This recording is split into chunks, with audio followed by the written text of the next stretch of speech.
இன்றைக்கு ஒருவேளை நீங்கள் உபத்திரவங்கள் அல்லது பிரச்சனைகள், போராட்டங்கள், பாடுகள் மத்தியிலே கடந்து வந்து கொண்டிருப்பீர்களானால், விசுவாசத்தின் நிமித்தம் நீங்கள் துன்பப்படுத்தப்பட்டு கொண்டிருப்பீர்கள் என்று சொன்னால், என் அருமையான தேவச்சனமே, நீங்கள் மகிழ்ந்து களி கூறுங்கள், உங்களுக்கு விடுதலை உண்டு. தேவ பிரசன்னத்துல ஆண்டவர் இந்த பிரச்சனைகள் ஊடாக, இந்த பாடுகள் ஊடாக, உபத்திரவங்கள் ஊடாக இயேசு கிறிஸ்துவின் நாமத்தினாலே கடந்து வந்து கொண்டிருக்கிற உங்களை ஒருபோதும் கைவிடுவதில்லை. கர்த்தர் உங்களை தாங்கி, உங்களை உயர்த்தி, தன்னுடைய இரத்தத்தினாலே கழுவி, தனக்கு சொந்தமாக மாற்றி, தன்னுடைய சமூகத்திலே நிலை நிறுத்துகிறார். பாவத்திலே வாழ்ந்து கொண்டு தேவனை புறம்பே தள்ளிவிட்டு, தேவன் இல்லாததினாலே உலகத்திலே இன்பத்தை தேடி, உலகத்திலே ஆறுதலை தேடி, உலகத்திலே சந்தோஷத்தை தேடி, உலகத்தின் ரீதியிலே இதை எல்லாத்தையும் அடைந்து கொள்ளலாம் என்று தேடி ஏமாந்து போயிருப்பீர்களானால், இன்றைக்கு இயேசுவின் இடத்தில் வந்து விடுங்கள். வெளிப்படுத்தின விசேஷம் 7ஆம் அதிகாரம் 9 வாசிக்க கேட்போம்.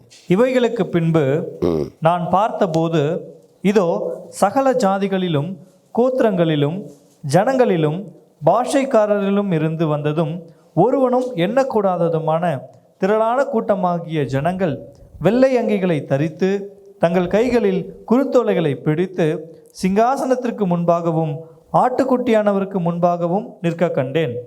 அவர்கள் மகா சத்தமிட்டு, இரட்சிப்பின் மகிமை சிங்காசனத்தின் மேல் வீற்றிருக்கிற எங்கள் தேவனுக்கும் ஆட்டுக்குட்டியானவருக்கும் உண்டாவதாக என்று ஆர்ப்பரித்தார்கள். தூதர்கள் யாவரும் சிங்காசனத்தையும் மூப்பர்களையும் 4 ஜீவன்களையும் சூழ நின்று, சிங்காசனத்திற்கு முன்பாக முகங்குப்புற விழுந்து தேவனை தொழுது கொண்டு, ஆமேன், எங்கள் தேவனுக்கு துதியும் மகிமையும் ஞானமும் ஸ்தோத்திரமும் கனமும் வல்லமையும் பெலனும் சதா காலங்களிலும் உண்டாவதாக, ஆமென் என்றார்கள். அப்பொழுது மூப்பர்களில் ஒருவன் என்னை நோக்கி, வெள்ளை அங்கிகளை தரித்திருக்கிற இவர்கள் யார்? எங்கேருந்து வந்தார்கள் என்று கேட்டான். அதற்கு நான், ஆண்டவனே, அது உமக்கே தெரியும் என்றேன். அப்பொழுது அவன், இவர்கள் மிகுந்த உபத்திரவத்திலிருந்து வந்தவர்கள். இவர்கள் தங்கள் அங்கிகளை ஆட்டுக்குட்டியானவருடைய இரத்தத்திலே தோய்த்து வெளுத்தவர்கள் ஆனபடியால், இவர்கள் தேவனுடைய சிங்காசனத்துக்கு முன்பாக இருந்து இரவும் பகலும் அவருடைய ஆலயத்திலே அவரை சேவிக்கிறார்கள். சிங்காசனத்தின் மேல் வீற்றிருக்கிறவர் இவர்களுக்குள்ளே வாசமாயிருப்பார். இவர்கள் இனி பசி அடைவதும் இல்லை, இனி தாகமடைவதும் இல்லை, வெயிலாவது உஷ்ணமாவது இவர்கள் மேல் படுவதும் இல்லை. சிங்காசனத்தின் மத்தியில் இருக்கிற ஆட்டுக்குட்டியானவரே இவர்களை மேய்த்து இவர்களை ஜீவ தண்ணீருள்ள ஊற்றுகள் அண்டைக்கு நடத்துவார். தேவன் தாமே இவர்களுடைய கண்ணீர் யாவையும் துடைப்பார் என்றான். தேவன் தாமே இவர்களுடைய கண்ணீர் யாவையும் துடைப்பார் என்றான். அழகாய் நிற்கும் யார் இவர்கள்? தீரலாய் நிற்கும் யார் இவர்கள்? சேனை தலைவராம் இயேசுவின் போர்த்தலத்தில் அழகாய் நிற்கும் யார் இவர்கள்? சேனை தலைவராம் இயேசுவின் போர்த்தலத்தில், பரலோக வீட்டில் அழகாய் நின்று ஜொலித்து கொண்டிருக்கிற யார் இவர்கள்? யார் இவர்கள்? யார் இவர்கள்? இதை தான் உங்களோட பேச ஆசைப்படுகிறேன். யார் இவர்கள்? ஒரு கேள்வி. அவர்கள் எப்படியாக அங்க இருக்கிறாங்க? சகல ஜாதிகளிலும், கோத்திரங்களிலும், ஜனங்களிலும், பாஷைக்காரரிலும் இருந்து வந்ததும், ஒருவனும் எண்ணக்கூடாததுமான, எண்ணிக்கைக்கு அடங்காததுமான திரளான கூட்டமாகிய ஜனங்கள் வெள்ளை அங்கிகளை தரித்து, தங்கள் கைகளில் குருத்தோலைகளை பிடித்து, சிங்காசனத்திற்கு முன்பாகவும் ஆட்டுக்குட்டியானவருக்கு முன்பாகவும் நிற்க கண்டேன். இப்ப இதை புரியணும். சிங்காசனம், ஆட்டுக்குட்டி, there's a kind of confusion there. ஒரு பெரிய கூட்டம், திரள் கூட்டம் சிங்காசனத்துக்கு முன்பதாக நிற்கிறார்கள். பெரிய கூட்டம் நிக்குது, எண்ணிக்கைக்கு அடங்காத கூட்டம் நிக்குது. சரியா? எண்ணிக்கை அடங்காத கூட்டம். The true mega church is going to be in heaven. Okay, பெரிய கூட்டம். இவர்கள் வெள்ளை அங்கி அணிந்திருக்கிறார்கள். இவர்களை பார்க்கிறாங்க. இவங்க கைகள் என்ன வைத்திருக்கிறாங்க? குருத்தோலைகளை பிடித்து நிற்கிறார்கள். இந்த குருத்தோலை அந்த காலத்தில் வெற்றியின் சின்னமாக இருந்தது. இன்னைக்கு நம்ம ஜெயிச்சிட்டோம்னா ஒலிம்பிக்ஸ் போட்டி நடந்து கொண்டு இருக்கிறது. அப்போ அதில் ஜெயிக்கிறவங்க நிறைய பேர் ஜெயிக்கிறாங்க இல்லையா? இப்போ இந்த இன்றைக்கு ஒலிம்பிக், பாரிஸ் ஒலிம்பிக்கில் மிக பிரபலமாக பேசப்படுகிற ஒரு நபர், ஒரு 51 வயது நிரம்பிய ஒரு ஷூட்டர். ஓகே, ஒரு ஷூட்டிங் ஏர் ரைஃபிள் ஷூட் பண்ணணும்னு சொன்னால் அதுக்கான க்ளோசர் வச்சுருப்பாங்க, அதுக்கான ஸ்பெஷலைஸ்டு ஸ்பெக்டக்கிள்ஸ் போட்டிருப்பாங்க, இயர் ப்ளக்ஸ் வச்சுருப்பாங்க, நிறைய இருக்கணும், நிறைய கியர்ஸ் இருக்கும் தலையில் போட்டு எல்லாம். ஏன்னா டிஸ்ட்ராக்ஷன் வரக்கூடாது, கரெக்டாக பார்த்து அப்படி அடிப்பாங்க பட்டுன்னு. இவர் போய் நிற்கிறாரு, ஒரு டிஷர்ட் போட்டு, 51 வயசு, பாக்கெட்டில் கையை வச்சுன்னு, சில்வர் மெடல். ஒண்ணுமே இல்லை, 51 வயசு, 51 வயசு, சரியா? ஒண்ணுமே இல்லை, போய் டபார் அடிச்சாரு, சில்வர் மெடல் வாங்கினாரு, கிளம்பி ஊருக்கு வந்துட்டார். இன்னைக்கு அவரை பத்தி பயங்கரமா பேசிட்டு இருக்காங்க, எல்லா சோசியல் மீடியாவும் பேசிட்டு இருக்கு. ஜெயிக்கிறாங்க, வெற்றி பெற்றவர்கள் அன்றைக்கு மெடல்களை தூக்கி காமிச்சாங்க. அன்றைக்கு வெற்றி பெற்றவர்கள் குருத்தோலைகளை வச்சு தங்களுடைய ஜெயத்தை, தங்களுடைய வெற்றியை கொண்டாடினார்கள். அப்ப இவங்க யாரு? எப்படிப்பட்டவங்க? வெற்றி பெற்றவர்கள். இவங்க யாரு? திரளான கூட்டம். இவர்கள் தங்கள் வாழ்க்கையில வெற்றி பெற்று தேவனுடைய சமூகத்தில், பரலோக வீட்டில் நிற்கிற தேவனுடைய பிள்ளைகள். பார்க்குறீங்க, சரிங்களா? இது எப்படிப்பட்டவர்கள், இவங்க யார் என்னன்னு சொல்லி பார்க்கறதுக்கு முன்னாடி அதுக்கு முந்தின ஒரு காரியம் இருக்கு.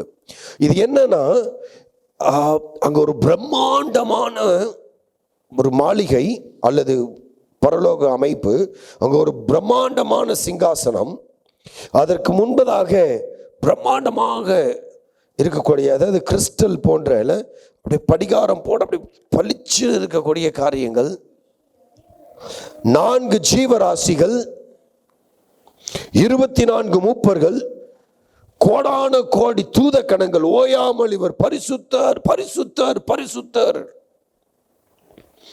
அப்படி துதித்துக் கொண்டே இருக்கிறாங்க. இந்த சிங்காசனத்தில் வீற்றில் இருக்கிறவர் அப்படியே ஒளி பிரகாசமா இருக்கிறார், மகா பிரம்மாண்டமா இருக்கு, அதை பார்க்கறதுக்கு கண்ணு கூசுற அளவுக்கு. அவர் கைகளில் முத்திரையிடப்பட்ட ஒரு சீல் இருக்கு. இதை யார் இதை யார் திறக்க முடியும்? இந்த முத்திரையை யார் உடைக்க முடியும்? வானத்திலும் பூமியிலும் பூமிக்கு உள்ளேயும் யாருக்குமே இதுக்கு அதற்கு அதிகாரம் இல்லை என்று சொன்ன பொழுது, இந்த தரிசனத்தை பார்த்து கொண்டிருக்கிற யோவான் அழுகிறாரு. ஐயோ அப்படின்னு சொல்லி அழுகும் பொழுது அவரை ஒருத்தர் தேற்றுகிறார். தேற்றி அவர் சொல்லுகிறார், பயப்படாத. வெளிப்படுத்தின விசேஷம் 5ஆம் அதிகாரம் 5ஆம் வசனம். அப்பொழுது மூப்பர்களில் ஒருவன் என்னை நோக்கி, நீ அழ வேண்டாம், இதோ யூதா கோத்திரத்து சிங்கமும் தாவீதின் வேருமானவர் புஸ்தகத்தை திறக்கவும் அதன் 7 முத்திரைகளையும் உடைக்கவும் ஜெயம் கொண்டிருக்கிறார் என்றான். அப்பொழுது இதோ அடிக்கப்பட்ட வண்ணமாயிருக்கிற ஒரு ஆட்டுக்குட்டி சிங்காசனத்திற்கும் 4 ஜீவன்களுக்கும் மூப்பர்களுக்கும் மத்தியிலே நிற்க கண்டேன். பயங்கரமான ஒரு பிக்சர். நீங்க இது கொஞ்சம் இமேஜின் பண்ணுங்க. Okay, please come with me, travel with me to this place here. Think about it. Amazing picture. யார் இந்த முத்திரையை உடைக்க முடியும்? ஐயோ, யாராலையும் உடைக்க முடியாதா? அதுக்குள்ள என்ன இருக்குன்னு தெரியாதா? அப்ப அதுக்குள்ள என்னங்க இருக்குது, என்ன சம்பவிக்க போகிறது என்பதை குறித்ததான தெளிவு நீங்கள் தானியேலின் புஸ்தகம் 12ஆம் அதிகாரத்தை வாசித்து பார்ப்பீங்களானால் அங்கே சொல்லப்பட்டிருக்கிற ஒரு காரியம். அதுக்குள்ள என்ன இருக்குன்னு சொல்லி கேட்கும் பொழுது தானியேலுக்கு சொல்றாரு, காலம் வரும் பொழுது அதை நிறைவேற்றுகிறவர் அதை நிறைவேற்றுவார், நீ இப்பொழுது சும்மா இரு, உன் வேலை முடிஞ்சிருச்சுன்னு சொல்றாரு. நிறைவேறின பிறகு இங்க பார்க்கக்கூடிய ஒரு தரிசனம். யார் இந்த முத்திரையை உடைக்க முடியும்னு சொல்லும் பொழுது முதலாவது 5வது வசனத்துல பார்க்கிறோம், நீ அழ வேண்டாம், இதோ யூத கோத்திரத்து சிங்கம். யாரு? யூத கோத்திரத்து சிங்கம் is the lion of Judah. யூத ராஜசிங்கம். எப்படி இருக்கு? யூத ராஜசிங்கம், கர்ஜிக்கிற யூத ராஜசிங்கம். 6ஆம் வசனத்துல இதோ அடிக்கப்பட்ட வண்ணமா இருக்கிற ஆட்டுக்குட்டி. யூத ராஜசிங்கம் ஒரு பக்கம், அடிக்கப்பட்ட ஆட்டுக்குட்டியாகவும் அவர் காண்பிக்கப்படுகிறார். And this God, இந்த தேவகுமாரன், இவர் மாத்திரமே இந்த புஸ்தக சுருளை எடுக்கவும் அதனுடைய முத்திரைகளை உடைக்கவும் அதிகாரம் உள்ளவர். அவர் அந்த முத்திரையை, அந்த புஸ்தக சுருளை கையில எடுத்த உடனே எல்லாரும் காலில் விழுந்து வணங்குறாங்க, அப்படியே தேவனை தொழுது கொள்ளுகிறாங்க. எவ்வளவு பிரம்மாண்டமான காரியம் இல்லை? இதை எங்களால் யோசிக்க முடியுதா? பிரம்மாண்டமான தேவன் பிரம்மாண்டமான சிங்காசனத்தில் வீற்றிருக்கிறார். அங்கே தூத கணங்களும் சேராபீன்களும் கேருபீன்களும் 4 ஜீவராசிகளும் 24 மூப்பர்களும், பார்க்கிறதுக்கே அற்புதமான ஒரு காரியம். அவர் ஒவ்வொரு முத்திரையாக உடைத்து கொண்டே வருகிறார். அதன் பிறகு நடைபெறுகிற ஒரு சம்பவத்தை தான் இங்கே 6ஆம் முத்திரை உடைக்கப்பட்ட பிறகு நடக்கிற ஒரு சம்பவத்தை தான் 7ஆம் வசனத்தில் 7ஆம் அதிகாரத்தில் நம்ம வாசிக்கிறோம். அது உடைக்கப்பட்ட பொழுது அங்கே வெள்ளை அங்கி தரித்தவர்களை பார்க்கிறோம். இந்த வெள்ளை அங்கி தரித்தவர்கள் ஜெயம் பெற்றவர்களாக ஆட்டுக்குட்டியானவருக்கு முன்பதாக நிற்கிறார்கள், தங்கள் கைகளிலே குருத்தோலைகளை பிடித்து கொண்டு. அவங்க என்ன சொன்னாங்க? 10ஆம் வசனம், 7ஆம் அதிகாரம் 10ஆம் வசனம், அவர்கள் மகா சத்தமிட்டு ரட்சிப்பின் மகிமை சிங்காசனத்தின் மேல் வீற்றிருக்கிற எங்கள் தேவனுக்கும் ஆட்டுக்குட்டியானவருக்கும் உண்டாவதாக என்று ஆர்ப்பரித்தார்கள். தூதர்கள் யாவரும் சிங்காசனத்தை மூப்பர்களையும் 4 ஜீவன்களையும் சூழ நின்று சிங்காசனத்திற்கு முன்பதாக முகங்குப்புற விழுந்து தேவனை தொழுது கொண்டு ஆமேன். ஐயா வாசிக்கும் போது ஆமேன், எங்கள் தேவனுக்கு துதி மகிமை, அப்படி இல்லை. அங்க அவங்க ஆமேன் அப்படின்னு சொல்லும் பொழுது அதிர்ந்து அந்த ஊரு, பரலோகம் அதிருகிற சத்தம். என்னால் ஆமேன் என்பது தேவகுமாரனுடைய நாமம். அந்த நாமத்தை சொன்ன பொழுது அங்கே அவர்கள் எங்கள் தேவனுக்கு துதியும் மகிமையும் ஞானமும் ஸ்தோத்திரமும் கனமும் வல்லமையும் பலனும் சதா காலங்களிலும் உண்டாவதாக ஆமேன் என்றார்கள். அப்பொழுது மூப்பர்களில் ஒருவன் என்னை நோக்கி அவரை பார்த்து கேட்கிறான், வெள்ளை அங்கி தரித்திருக்கிற இவர்கள் யார்? அழகாய் வெள்ளை அங்கி தரித்து நின்று கொண்டிருக்கிற இவர்கள் யார்? யார் இவர்கள்? அதற்கு நான், ஆண்டவனே, அது உமக்கே தெரியும், எனக்கு தெரியாது, உமக்கே தெரியும் என்றேன். அப்பொழுது அவன், இவர்கள் மிகுந்த உபத்திரவத்தில் இருந்து வந்தவர்கள், இவர்கள் தங்கள் அங்கிகளை ஆட்டுக்குட்டியானவருடைய இரத்தத்திலே தோய்த்து வெளுத்தவர்கள். யார் இவர்கள்? மிகுந்த உபத்திரவத்தை கடந்து வந்தவர்கள். இன்றைக்கு ஒருவேளை நீங்கள் உபத்திரவங்கள் அல்லது பிரச்சனைகள், போராட்டங்கள், பாடுகள் மத்தியிலே கடந்து வந்து கொண்டிருப்பீர்களானால் உங்கள் வாழ்க்கை இன்னைக்கு செம்மையானதாக அல்லது நீங்கள் எதிர்பார்க்கிற அளவுக்கு இல்லாததாக இருக்குமானால், விசுவாசத்தின் நிமித்தம் நீங்கள் துன்பப்படுத்தப்பட்டு கொண்டிருப்பீர்கள் என்று சொன்னால், என் அருமையான தேவச்சனமே, நீங்கள் மகிழ்ந்து களி கூறுங்கள், உங்களுக்கு விடுதலை உண்டு, நமக்கு விடுதலை உண்டு. தேவன் ஒரு நாளிலே நம்மை ஜெய வீரர்களாக, முற்றிலும் ஜெயம் கொள்ளுகிறவர்களாக நம்மை மீட்டு நித்தியத்திலே கொண்டு போய் நிறுத்துவார். அந்த நித்திய வீட்டிலே நாம் வெள்ளை அங்கி தரித்தவர்களாக, பரிசுத்த தேவனுடைய பரிசுத்த இரத்தத்தினாலே கழுவப்பட்டு பரிசுத்தமானவர்களாக, அந்த வெள்ளை அங்கி எதை காண்பிக்கிறது? நாம் பரிசுத்தத்தை அறிந்தவர்களாக, தேவனுடைய நீதியை தரித்து கொண்டவர்களாக, தேவனுடைய பிரசன்னத்திலே நீதிமான்களாக நிற்போம். எவ்வளவு வல்லமையான ஒரு காரியம் பாருங்க. தேவ பிரசன்னத்தில் ஆண்டவர் இந்த பிரச்சனைகள் ஊடாக, இந்த பாடுகள் ஊடாக, உபத்திரவங்கள் ஊடாக இயேசு கிறிஸ்துவின் நாமத்தினாலே கடந்து வந்து கொண்டிருக்கிற உங்களை ஒருபோதும் கைவிடுவதில்லை. கர்த்தர் உங்களை தாங்கி, உங்களை உயர்த்தி, தன்னுடைய இரத்தத்தினாலே கழுவி, தனக்கு சொந்தமாக மாற்றி தன்னுடைய சமூகத்திலே நிலைநிறுத்துகிறார். அவங்க எப்படி இருப்பாங்களாம்?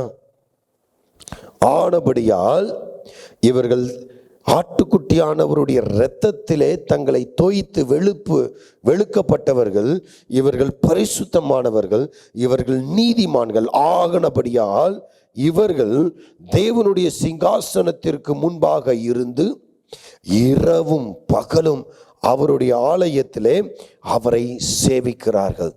அவருடைய ஆலயம் என்பது கட்டடம் இல்லை, தேவனுடைய சமூகம். அவர்கள் தேவனுடைய பிரசன்னத்தில், மகா தேவனுடைய உன்னத பிரசன்னத்தில், வல்லமை நிறைந்த பிரசன்னத்தில் இங்கே வந்து தங்கி இருக்கிறார்கள். அவருடைய பிரசன்னம் எப்படிப்பட்டது தெரியுமா? அவருடைய பிரசன்னம் இறங்கி சீனாய் மலையிலே வந்த பொழுது இஸ்ரவேல் ஜனங்கள் பார்த்து பயந்து போயிட்டாங்க. அவர் பேசின பொழுது இடி முழக்கம் போல சத்தம் கேட்டது.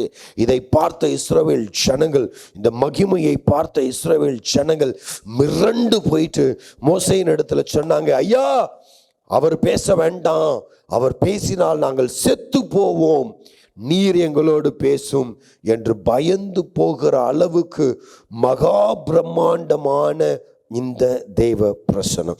இது சீனாய் மலையில வெளிப்படுத்தப்பட்டது தேவனுடைய மகிமையின் பிரசனத்தில் ஒரு சின்ன பகுதி. மனிதனுக்காக, மனிதன் புரிந்து கொள்ளும் விதமாக உருவாக்க தேவன் தன்னை தாழ்த்தி தாழ்மையாக்கி வெளிப்படுத்தின ஒரு பிரசன்னம் சீனாய் மலையில அவர் தன்னை காண்பித்தது. தேவனை ஒருவனும் ஒரு காலம் கண்டதில்லை. எந்த தேவ பிரசன்னத்தை பார்த்து இஸ்ரவேல் ஜனங்கள் பயந்து நடுங்கி கொண்டிருந்தார்களோ அந்த பிரசன்னத்திற்குள்ளாக 40 நாட்களும் 40 இரவுகளும் மோசே தங்கி இருந்தான்.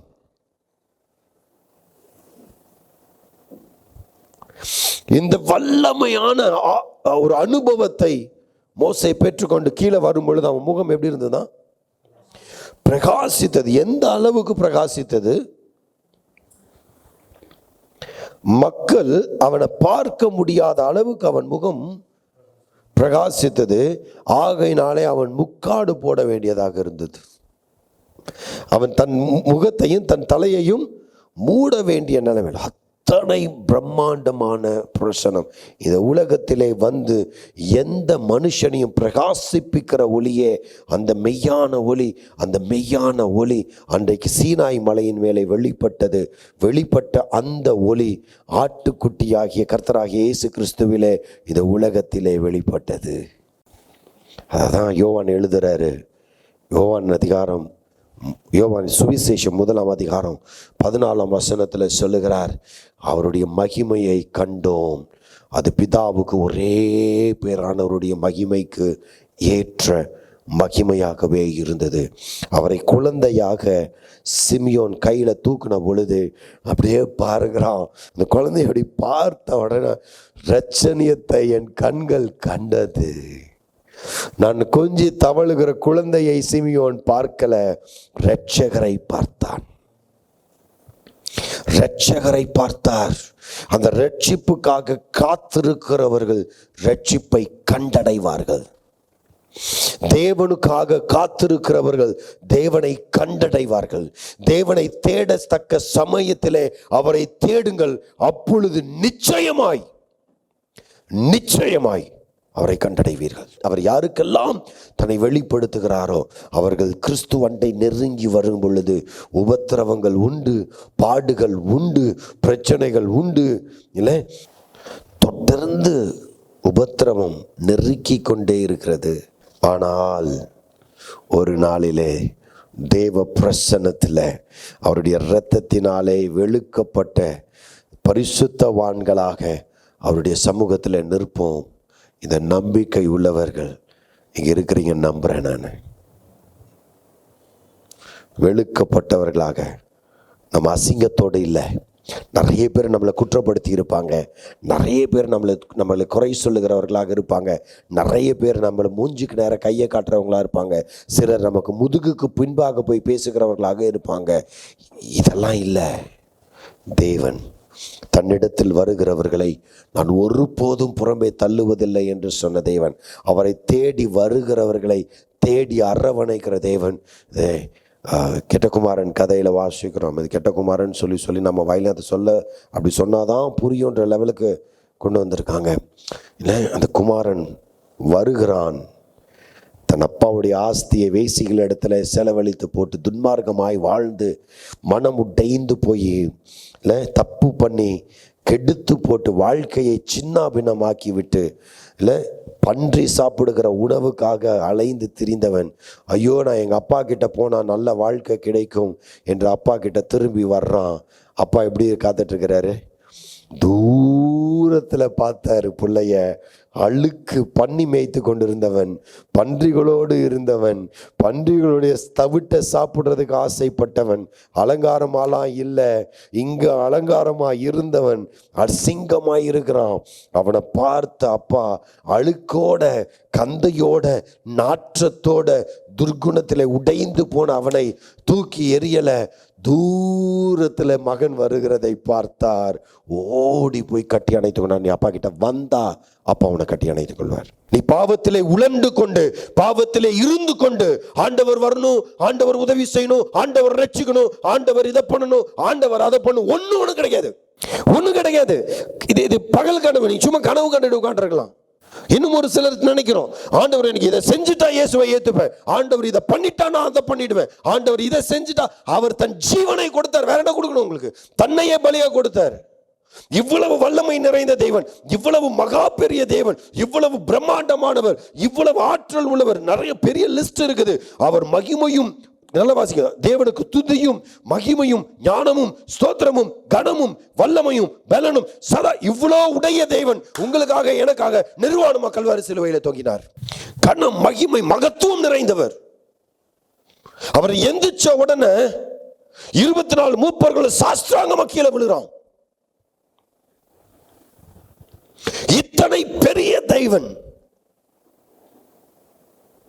கல்வாரியில உங்களுக்காக எனக்காக பலியானார். அவரை தேடி வருகிறவர்களை, சாக்கு சொல்றவங்களுக்கு நித்திய வாழ்வு கிடையாது. சாக்கு சொல்றவங்களுக்கு நித்திய வாழ்வு கிடையாது. நீ சாக்குகளை தூக்கி போட்டுட்டு இயேசுவின் இடத்துல வருவாய், ஆனால் இயேசு தன்னுடைய இரத்தத்தினாலே உன்னை பரிசுத்தம் பண்ணுவார். அப்படி பரிசுத்தம் பண்ணப்பட்டவர்களுடைய வாழ்க்கை எப்படி இருக்கும் தெரியுமா? வாசிக்கலாம். அவர்கள் சிங்காசனத்திற்கு முன்பதாக, நல்ல கவனிங்க, 15ஆம் வசனம், இவர்கள் தேவனுடைய சிங்காசனத்திற்கு முன்பதாக இருந்து இரவும் பகலும் அவருடைய ஆலயத்திலே அவரை சேவிக்கிறார்கள். சிங்காசனத்தின் மேல் வீற்றிருக்கிறவர் இவர்களுக்குள்ளே வாசமாய் இருப்பார். இவர்கள் தேவனோடு இருப்பார்கள், தேவன் இவர்களோடு இருப்பார். இவர்கள் வாழ்க்கை எப்படி இருக்கும்? இவர்கள் இனி பசி அடைவதும் இல்லை, இவர்கள் இனி தாகம் அடைவதும் இல்லை, இனி வெயிலாவது உஷ்ணமாவது இவர்கள் மேல் படுவதும் இல்லை. சிங்காசனத்தின் மத்தியில் இருக்கிற ஆட்டுக்குட்டியானவரே இவர்களை மேய்த்து இவர்களை ஜீவ தண்ணீர் உள்ள ஊற்றுகள் அண்டைக்கு நடத்துவார். தேவன் தாமே இவர்களுடைய கண்ணீரையும் துடைப்பார். ஆட்டுக்குட்டியின் இரத்தத்தினாலே தங்களை பரிசுத்தம் பண்ணி கொண்டவர்கள் இந்த இளைப்பாறுதலிலே பிரவேசிக்கும் பொழுது அவர்கள் எப்படிப்பட்ட வாழ்வை அடைவார்கள்? அவர்கள் பசி அடைவதும் இல்லை, அவர்கள் தாகம் அடைவதும் இல்லை, அவர்களை ஒன்றும் சேதப்படுத்தாது. அவர்கள் தேவனுடைய வீட்டிலே, தேவனுடைய பிரசன்னத்திலே, தேவனுடைய சமூகத்திலே நித்திய இளைப்பாறுதலிலே தங்கி இருப்பார்கள். கர்த்தர் என் மேய்ப்பராயிருக்கிறார், நான் தாழ்ச்சி அடையேன். அவர் என்னை புல்லுள்ள இடங்களில் மேய்த்து அமர்ந்த தண்ணீர்கள் அண்டையில் கொண்டு போய் விடுகிறார். இந்த ஆறுதல், இந்த சமாதானம், இந்த நித்திய வாழ்வு கிறிஸ்து இயேசுவை பற்றி கொள்ளுகிறவர்களுக்கு மாத்திரம் பரிசளிக்கப்பட்டிருக்கிறது. He was the Lion of Judah and he was the meek sheep, the lamb in fact. அவர் யூத ராஜசிங்கம், ஆனால் அதிகாரமுடைய அவர், வல்லமை உள்ள அவர், ராஜரீகம் உள்ள அவர், வல்லமையும் ஆற்றலும் உள்ள அவர். சிங்கம் கர்ஜியத்தை கேட்டிருக்கிறீங்களா? சிங்கத்தோட கர்ஜனையை கேட்டிருக்கிறீங்களா? நீங்கள் ஒருவேளை இந்த அனிமல் பிளானட்னு ஒரு சேனல் இருக்குது, அதில் பாருங்கள் வேணா போய். சிங்கம் கர்ஜிக்கிற சத்தத்தை கேட்டால் காடு அதிரும், காடு அதிரும். சிங்கத்தினுடைய கர்ஜனை அப்படிப்பட்டது. இந்த யூத ராஜ சிங்கம், வல்லமையான யூத ராஜ சிங்கம், மென்மையான ஆட்டுக்குட்டியை போல தன்னை சிலுவையிலே ஒப்பு கொடுத்தார். நல்லா விளங்குதுங்களா? He was not useless, helpless, jobless, but he was full of love. அவர் தன்னை, அன்றைக்கு இருந்தவர்கள் அவரை கிண்டல் பண்ணாங்க. அவர் முதல்ல அவனை ரட்சித்து கொள்ளட்டும், பிறகு எங்களை ரட்சிப்பான்னு சொன்னார். ரட்சிப்புக்கான வழியே அவர் சிலுவையில் நித்திய வாழ்வை உங்களுக்கும் எனக்கும் பரிசளிப்பதற்காக, நித்திய மரணத்தை தோற்கடிப்பதற்காக, அந்த மரணத்தை ருசி பார்த்து அந்த மரணத்தை 3ஆம் நாளிலே ஜெயித்து உயிரோடு எழுந்தார். வேதம் சொல்லுகிறது, இரத்தம் சிந்துதல் இல்லாமல் பாவ மன்னிப்பு இல்லை. சிந்தப்பட்ட இயேசு கிறிஸ்துவின் இரத்தத்துக்கு என்னை நான் ஒப்பு கொடுத்து அவருடைய கழுவுதலுக்கு என்னை ஒப்பு கொடுக்கவில்லை என்று சொன்னால், நீங்களும் நானும் இந்த அடிக்கப்பட்ட ஆட்டுக்குட்டியின் இரத்தத்தினாலே கழுவப்பட, இருதயங்கள் சுத்திகரிக்கப்பட ஒப்பு கொடுக்கவில்லை என்று சொன்னால், நாம் ஒவ்வொருவரும் நல்லா கவனித்துக் கொள்ளுங்க, நாம் நம்முடைய எதிர்கால தலைமுறைகளை இரத்தம் சிந்த வைத்து கொண்டே இருப்போம். தேவனுடைய இரத்தத்தினாலே கழுவப்படாதவர்கள் பிறருடைய இரத்தத்தை சிந்த வைத்து கொண்டும் தங்களுடைய இரத்தத்தை சிந்துகிறவர்களாயும் தொடர்ந்து இந்த உலகத்தில் இருக்க வேண்டியது கட்டாயம். ஏன்னா இரத்தம் சிந்துதல் நிற்க போறது இல்லை. ஆனால் கர்த்தராகிய இயேசு கிறிஸ்துவை நீங்கள் அண்டிக் கொள்வீர்களானால், அவருடைய இரத்தம் உங்களை கழுவி சுத்திகரிக்குமானால், உங்கள் குடும்பத்திலிருந்து, உங்கள் தலைமுறையிலிருந்து சாபத்தை எடுத்து போட்டு தேவனாலே அவர் அண்டை சேர்க்கப்பட்டவர்களாக, அந்த ரம்யமான உறவிலே இணைக்கப்பட்டவர்களாக நீங்கள் சேர்க்கப்படுவீர்கள். இந்த உலகத்திலே உங்களுக்கு சமாதானம் உண்டு. ரொம்ப அழகா சொன்னாரு யோவான் எழுதின சுவிசேஷம் 14ஆம் அதிகாரம் 27ஆம் வசனம். சமாதானத்தை உங்களுக்கு வைத்து போகிறேன், சமாதானத்தை உங்களுக்கு வைத்து போகிறேன், என்னுடைய சமாதானத்தை. எப்படிப்பட்ட சமாதானம்?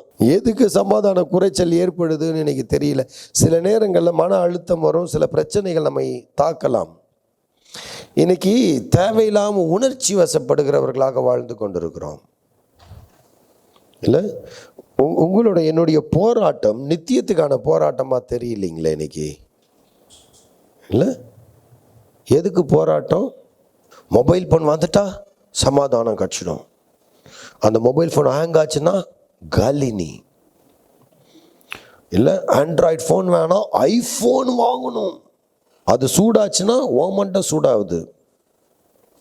நான் அந்த ஐஃபோன் பேட்டரியே நிற்க மாட்டேங்குது. அது ஓன் ஃபோன் இல்லை, அது தெளிவாக தான் வித்துருக்கான். அது ஐஃபோன், அது இஷ்டத்துக்கு தான் வேலை செய்யும். Please understand. இது எல்லாம் எனக்கு சந்தோஷத்தை கொடுக்காது. இதெல்லாம் கொஞ்சம் இல்லை, யாராவது அன்பாக பேச மாட்டாங்களா?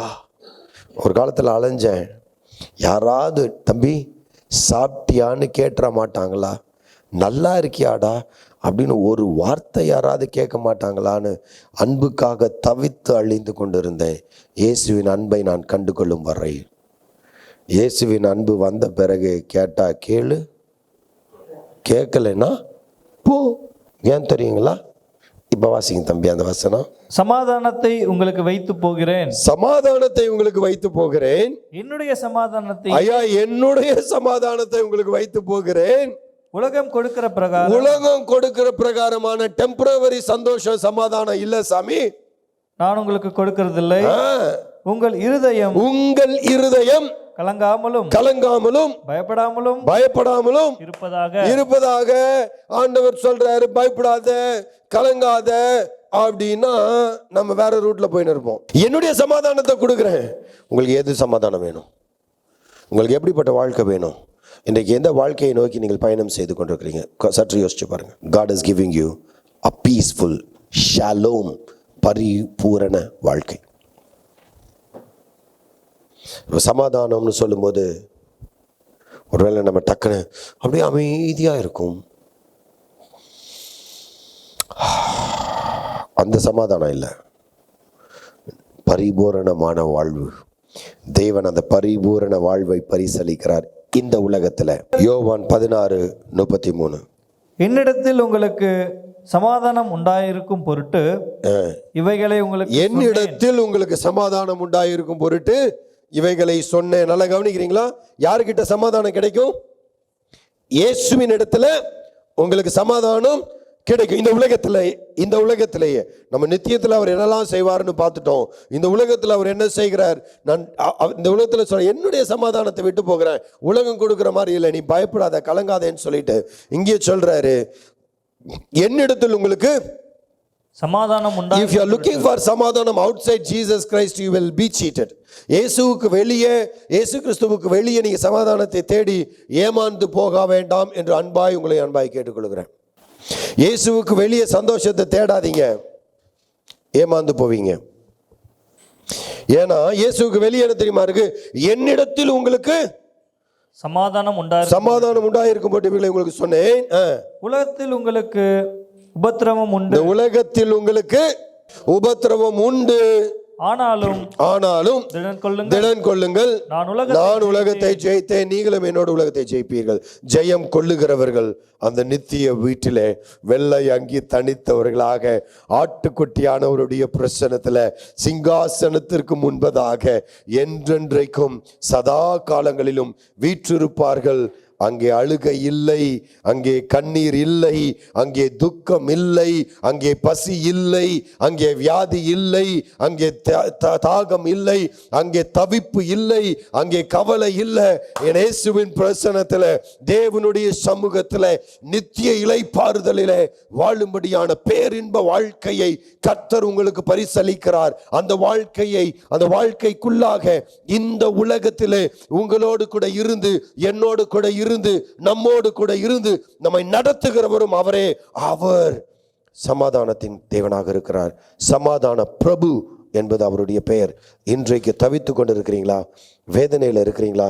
கஷ்டத்தில் உட்கார்ந்துட்டு இருக்கிறீங்களா? ஐயோ, நீங்கள் விசுவாசத்தை நிமித்தமாக, உங்கள் நம்பிக்கை நிமித்தமாக போராடி கொண்டு இருப்பீர்களா? இயேசுவின் இடத்துல உங்களுக்கு சமாதானம் உண்டு. நம்பிக்கையை கைவிடாதீங்க, நம்பிக்கையை கைவிடாதீங்க. இந்த உலகத்தில் உங்களுக்கு உபத்திரவம் உண்டு, திடன் கொள்ளுங்கள், நான் உலகத்தை கிறிஸ்துவின் நிமித்தமாக நீங்கள் உபத்திரவத்தை சந்தித்து கொண்டு இருப்பீர்கள். ஆனால் நான் இன்றைக்கு உங்களுக்கு சொல்லுகிறேன், நீங்கள் ஆசீர்வதிக்கப்பட்டவர்கள், கர்த்தர் உங்களோடு கூட இருக்கிறார். இதை நம்ம மத்தேயு 5ஆம் அதிகாரத்தில் வாசிக்கிறோம். என்னுடைய நாமத்தின் நிமித்தம், நீதியின் நிமித்தம் துன்பப்படுகிறவர்கள் பாக்கியவான்கள், அவர்கள் ஆறுதல் அடைவார்கள். கர்த்தர் உங்களை தேற்றுவார், கர்த்தர் உங்களை ஆசீர்வதிப்பார், கர்த்தர் உங்களை மேன்மைப்படுத்துவார். கர்த்தரே தேவனுடைய பிரச்சனத்தில் உங்களையும் என்னையும் அறிக்கை செய்வார். தேவனுடைய பிள்ளைகளாக கிறிஸ்துவின் நாமத்தினால நாம் பாடு அனுபவிப்போம் என்று சொன்னால் ஹல்லேலூயா. பாவத்திலே வாழ்ந்து கொண்டு தேவனை புறம்பே தள்ளிவிட்டு தேவன் இல்லாததினாலே உலகத்திலே இன்பத்தை தேடி, உலகத்திலே ஆறுதலை தேடி, உலகத்திலே சந்தோஷத்தை தேடி, உலகத்தின் ரீதியிலே இதை எல்லாத்தையும் அடைந்து கொள்ளலாம் என்று தேடி தேடி தேடி ஏமாந்து போயிருப்பீர்களானால் இன்றைக்கு இயேசுவின் இடத்தில் வந்து விடுங்க. If you are in the world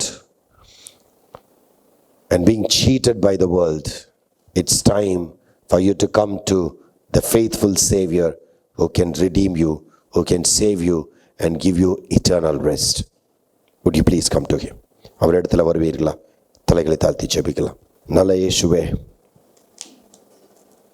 எங்கள் மேய்ப்பரே, ஆட்டுக்குட்டியானவரே, அவர்களை மேய்த்து அவர்கள் தேவனாய் அவர்களோடு இருப்பார். அவர்கள் நித்திய வீட்டிலே என்றைக்கும் சந்தோஷத்தோடு சமாதானத்தோடு நிலை நிற்பார்கள். Hallelujah. Jesus, we want to worship you. இத்தனை மகா பெரிய பாக்கியம், எங்கள் தேவாதி தேவனோடு இருக்கும்படியான பாக்கியத்தை எங்களுக்கு தந்தீரே, உமை நன்றியோடு கூட துதிக்கிறோம் ராஜா. அருமையான தேவ ஜனமே, இன்றைக்கு ஆண்டவர் உங்களோடு பேசின வார்த்தை உங்கள் இருதயத்தை தொட்டிருக்குமானால் இருதயத்தை கடினப்படுத்தாதுங்க. நீங்கள் உலக பிரகாரமாக நீங்கள் சந்தோஷத்தை, நிம்மதியை, சமாதானத்தை, ஆறுதலை, வெற்றியை தேடிக்கொண்டிருப்பீர்கள் என்னால் இந்த உலகம் உங்களை ஏமாற்றி கொண்டே இருக்கும். உலகத்தை விட்டு கிறிஸ்துவண்டை ஓடிவா. கிறிஸ்து உங்களுக்கு நித்திய சமாதானத்தை தருவார். நிரந்தரமான சமாதானத்தை, நிரந்தரமான மகிழ்ச்சியை, உலகம் கொடுக்கிற மகிழ்ச்சி அல்ல, உலகத்தாலே எடுத்து போட முடியாத சமாதானத்தை தேவன் தந்தருளுவார். இயேசுவின் நாமத்தில் பிதாவே. God bless you.